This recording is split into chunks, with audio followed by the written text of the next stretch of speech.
अस्सलाम वालेकुम। आज के इकोनॉमिक और कमोडिटी राउंडअप के साथ मैं हूं आपका होस्ट अली मोहम्मद उस्मानी। आज की सबसे पहली डेवलपमेंट के अंदर हम बात करने जा रहे हैं कि पाकिस्तान का फेटएफ के हवाले से बहुत ही ज्यादा स्ट्रॉन्ग मौकिफ सामने आया है। वजीर खारजा शाह महमूद कुरैशी साहब की जानिब से कहा जा रहा है कि पाकिस्तान ने तकरीबन 27 के 27 नुकातों के ऊपर जो है पूरी तौर से कंप्लायंसेस कर लिया है और पाकिस्तान के स्टेटस को व्हाइट में जाने से कोई नहीं रोक सकता। ये तमाम तर सिचुएशन इस वक्त डेवलप हो रही है जब फेटएफ के हवाले से इजलास स्टार्ट होने वाला है और 25 तारीख को जो है इसके हवाले से काफी हद तक के पाकिस्तान के बारे में फैसला कर दिया जाएगा।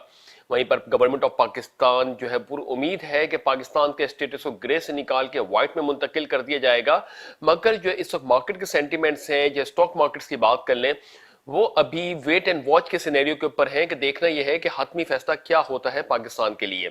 वहीं पर जहां पे पाकिस्तान ने इतने सारे कंप्लायंसेस के ऊपर काम किया, यानी 27 एक्शन प्लान्स के ऊपर काम किया, गुज़िश्ता 1.5-2 साल से हम यही देख रहे हैं कि एफएटीएफ जो है पाकिस्तान को मोहलत दे रहा है और पाकिस्तान हर मोहलत के अंदर पिछली दफा से बेहतर कारकर्दगी दिखाता हुआ भी दिखाई दे रहा है।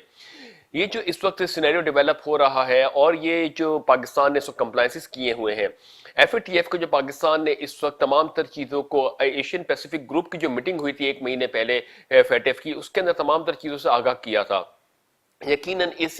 जो प्लेनरी की मीटिंग होने जा रही है 25 जून को, जिसका रिजल्ट आना है, इसके अंदर पाकिस्तान के ऊपर हतमी फैसला किया जाएगा कि आया पाकिस्तान के स्टेटस को बहाल किया जाए व्हाइट की तरफ या पाकिस्तान को मजीद कुछ अगर कंप्लायंसेस रह गए हैं तो उसमें मोहलत दी जाए।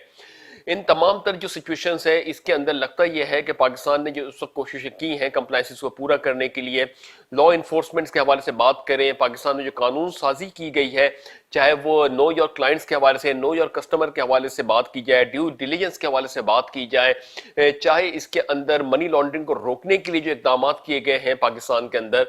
तो ये बड़े एक हमको विजिबल नोट के ऊपर भी दिखाई दे रहे हैं कि अगर हम बैंकिंग सेक्टर में भी जाते हैं अकाउंट्स ओपन करने के लिए, या स्टॉक मार्केट के अंदर भी पाकिस्तान के अंदर अगर हम अकाउंट ओपन करने के लिए जा रहे होते हैं, तो बहुत ही स्ट्रिक्ट लेवल के ऊपर जो है वो हमारी विजिलेंस होती है, चीज़ों को प्रॉपर तरीके से जो एनालाइज किया जाता है, उसके बाद ही इजाज़त दी जाती है कारोबार स्टॉक मार्केट में कारोबार करने की। साथ ही साथ बैंक अकाउंट के लिए भी काफ़ी हद तक की चीज़ों के ऊपर कंप्लायंस हमें होता हुआ दिखाई दे रहा है।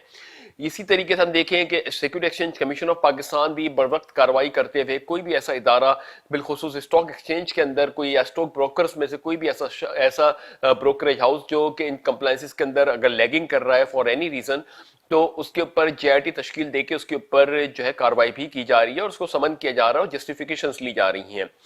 हम देख रहे हैं कि security exchange commission of Pakistan भी इस वक्त कोई हार्श कार्रवाई नहीं कर रहा, मगर अगर कहीं पे कोई चीज अगर मिसिंग है या कंप्लायंसेस के या ड्यू डिलीजेंस प्रोसेस के अंदर अगर क्लाइंट्स की वैल्यू जो हाई रिस्क के अंदर ज्यादा है, तो फिर एससीसीपी उसके ऊपर सवालात पूछता है, समन करता है शो कॉज नोटिस देके, और उसके बाद अगर वो जस्टिफाई नहीं होते तो उसको पिनलाइज करता है प्लेंटी लगा के। तो ये हमारे सामने आता हुआ दिखाई दे रहा है कि एक जो कानून साजी हुई फेटएफ के हवाले से मनी लॉन्ड्रिंग को रोकने के लिए,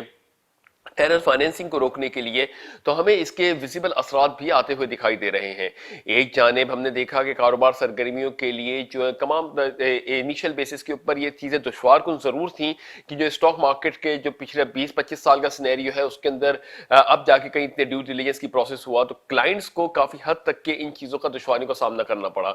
मगर बिल आखिर ये 1.5-2 साल के पीरियड के अंदर काफ़ी चीज़ें जो है वो क्लाइंट्स की भी समझ में आई, और इसके अंदर जो ड्यू डिलीजेंस का प्रोसेस है जिसमें हाई नेटवर्क क्लाइंट्स के ऊपर भी बात की जाए, चाहे रिटेल क्लाइंट्स के ऊपर बात की जाए, इन तमाम तरह का ड्यू डिलीजेंस करना बड़ा जरूरी हो गया स्टॉक ब्रोकरेज के लिए। वहीं पर अगर कोई ब्रोकरेज हाउसेस के अंदर या कोई बैंकिंग सेक्टर के अंदर कोई ऐसा क्लाइंट है जिसके तमाम कवायद पूरे तरीके से नहीं मौजूद है, तो उसको हाई रिस्क प्रोफाइल में भी डाल दिया जाता है।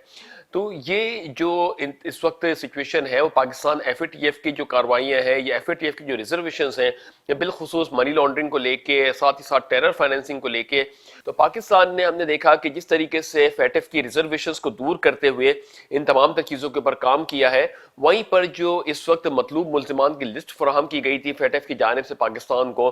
तो उसके अंदर भी यकीनन पाकिस्तान ने कोई कार्रवाइयाँ की होंगी जिसके बारे में फेटएफ को इसकी हवाले से बताया भी गया होगा और आगाह भी किया गया होगा। जब शाह महमूद कुरैशी साहब जो है बहुत पूरी उम्मीद है कि पाकिस्तान का स्टेटस जो है वो व्हाइट में जाने का कभी चांसेस हैं।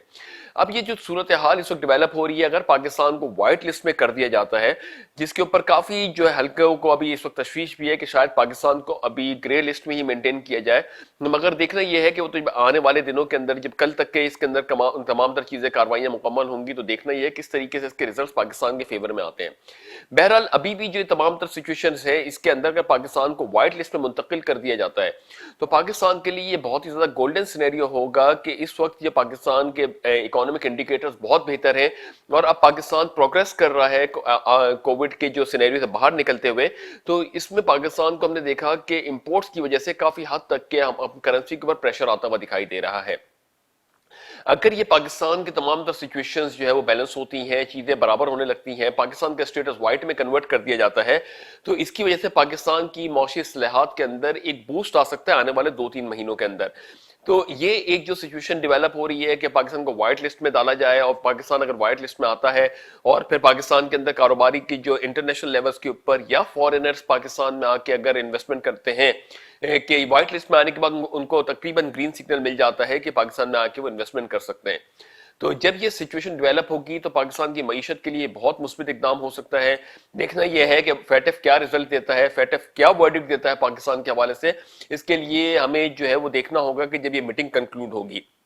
شاہ محمود قریشی صاحب کا ماننا یہ ہے کہ پاکستان کو وائٹ لسٹ میں کر دیا جائے گا، وہیں پہ کچھ ہلکے احباب کا ماننا یہ بھی ہے کہ پاکستان نے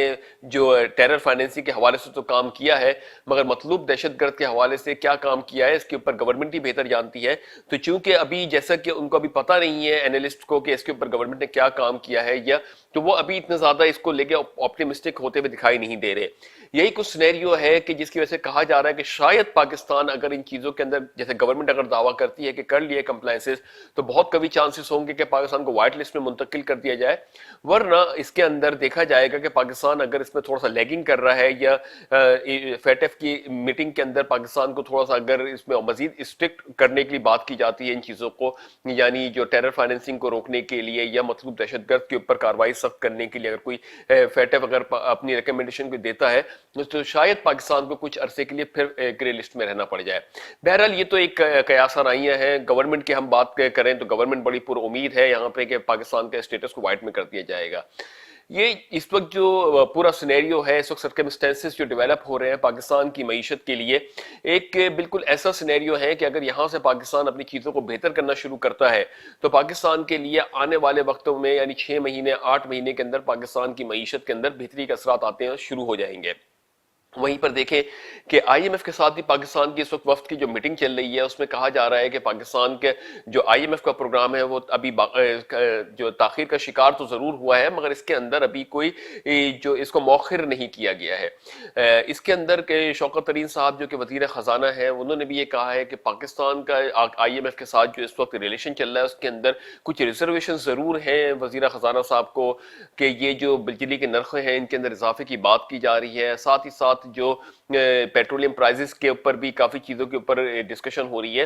تو یہ جو اس وقت آئی ایم ایف کے ساتھ ڈسکشنز چل رہی ہیں، اس کے اندر بھی کہا جا رہا ہے کہ پاکستان اپنا موقف پیش کر رہا ہے اور اس کے ساتھ میوچل بیسس کے اوپر پاکستان کے فیور میں اس کو لایا جائے گا۔ کس طریقے سے آئی ایم ایف اس کے اندر پاکستان کے لیے فیوریبل پوزیشن میں بنتا ہے وہ تو آنے والے وقتوں کے اندر بات ہوگی، مگر اب جو چیزیں ہمیں آتی ہوئی دکھائی دے رہی ہیں اس سے ہم کافی حد تک کی امید لگا رہے ہیں کہ پاکستان کا اسٹیٹس، اگر پاکستان کا اسٹیٹس وائٹ میں چلا جاتا ہے، آئی ایم ایف کے ساتھ بھی ساری چیزیں پاکستان کی طے پا جاتی ہیں، تو ان کے اندر پاکستان کی معیشت کو ایک اور بوسٹ مل سکتا ہے۔ مگر وہیں پر ہم بات کریں کہ جو اس وقت ملک کے اندر ریسورسز ہیں، یا کہا جا رہا ہے کہ شاید اس وقت فلور ملز کی جانب سے کہا جا رہا ہے کہ چوکر کے اوپر 17% جی ایس ٹی لگانا یہ ایک نامناسب ہے، اور ٹرن اوور ٹیکس جو 0.2% قریب تھا اس کو 1.25% کر دینا، یہ بھی جو ویٹ کے یعنی گندم کی جو ملیں ہیں ان کے لیے ایک ڈیویسٹیٹنگ ہے، جس کی وجہ سے کافی حد تک کہ 30 سے 100 روپے کے قریب بوری کے اوپر یا آٹے کی بوری کے اوپر 40 کلو کی جو آٹا ہوتا ہے اس کے اوپر فرق پڑ سکتا ہے۔ تو یہ ایک ریزرویشنز آ رہی ہیں، کہا جا رہا ہے کہ اگر پاکستان کی جو اس وقت بھی شاید اس سال بھی پاکستان کو گندم امپورٹ کرنی پڑ جائے، تو یہ جو اس وقت ہماری غذائی قلت جو گزشتہ سال سے پہلے بھی ہم نے دیکھی، اور گزشتہ سال تو پینڈیمک صورتحال کے اندر کافی چیزیں جو ہے وہ کچھ بہتر تو ہوتی ہوئی دکھائی دی تھی، مگر پھر بھی اب جب معیشت اوپن ہو رہی ہے پھر ان چیزوں کا سامنا اگر کرنا پڑ جاتا ہے پاکستان کو، تو یہ ایک تھوڑا سا نیگیٹو سینٹیمنٹ لا سکتا ہے۔ सकता है। बहरहाल हम बड़े उम्मीद रखते हैं वज़ीर आज़म इमरान खान साहब की सरबराही में कि जितने भी लूप होल्स हैं पाकिस्तान के अंदर उनको सही करने का एक जो अज़म लिया है पीटीआई गवर्नमेंट ने, इसको पुरखुलूस तरीके से अंजाम दिया जाएगा और पाकिस्तान की बका के लिए काम किया जाएगा। एक जानिब हम बार बार अपने प्रोग्राम्स के अंदर कहते हैं कि तालीमी निज़ाम को यकसा होना चाहिए पूरे मुल्क के अंदर, और इस तालीमी निज़ाम के तहत जो इस वक्त तालीमी इदारे हैं उनको भी जो एक अलाइनमेंट के साथ आगे बढ़ाना चाहिए, ताकि ये जो जब तक कि हमारे जो आने वाली जनरेशन है वो प्रॉपर तरीके से एजुकेट नहीं होगी और एजुकेट के साथ साथ उसमें तरबियत नहीं होगी उनकी प्रॉपर तरीके से, तो ये एक बड़ा प्रॉब्लमेटिक सिनेरियो होगा। हम नहीं का लफ्ज़ इसलिए इस्तेमाल कर रहे हैं क्योंकि ये जो इदारे हम देखते हैं जो गवर्नमेंट ओन्ड हैं, यानी गवर्नमेंट की मलकियत में अगर जो स्कूलों की कॉलेजेस की बात करें तो उनकी जो है हालात जो है वो किसी से छुपे ढके छुपे नहीं हैं। तो गवर्नमेंट ऑफ पाकिस्तान ने इन चीज़ों को काम करना होगा और साथ ही साथ इंसाफ की फराहमी के लिए भी अदलिया के साथ अलाइनमेंट करना बहुत ज़रूरी है गवर्नमेंट का। तो ये जो इस वक्त सिनेरियो है या सूरत हाल है, इसमें हम बड़े पूरी उम्मीद है कि पाकिस्तान के लिए एक अच्छा सिनेरियो डेवलप होगा और वज़ीर आज़म इमरान खान साहब जो काम कर रहे हैं इसके अंदर वो सुरखरू होंगे और आवाम की भलाई के लिए काम करते रहेंगे। ये तो थी कुछ डोमेस्टिक के एक एनालिसिस था, एक अपडेट्स थी, ओपिनियंस था। इसके साथ साथ हम बात करेंगे इंटरनेशनल मार्केट्स के ऊपर क्या रेट्स चल रहे हैं, तो उसके लिए हम बात करेंगे छोटे से ब्रेक के बाद।